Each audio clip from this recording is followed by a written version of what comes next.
next one up, Triumph Street Twin. This is one Danny at DBH has just taken in. It has just been washed by the previous owner. Unfortunately, he got caught in the wet coming here.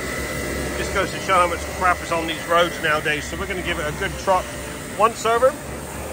Get all these discs all cleaned up, get that exhaust minted. We'll get some XCP corrosion protection. Nice to see a well-lubed chain.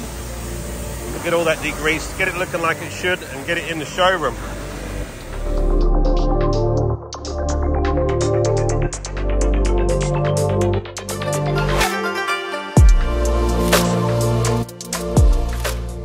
There you go, 1.5 hours later, this Triumph Street Twin has been fully trotted and looking as new. This is heading for Danny's showroom, DBH Motorcycles. It is up for sale. Polished up all those exhausts like new, got all these wheels minted up. Everything's had a nice coating of the XCP corrosion protection all over the frame, suspension linkages, all up underneath the subframe. Everything's had a nice coating. All the old chain lube had been degreased, blow dried, all re-lubed back up.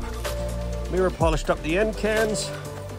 Even polished up these little air filter cover, fake covers. Polished up the levers. Got the discs all minted, all the edge of the discs. Looking pretty freaking sweet. Look at that, it's come up like new, that. Heading for the showroom. Danny, DBH Motorcycles, hit him up. He's got a load of lovely stock at the moment. Looking for a nice little street twin. It's ready to go.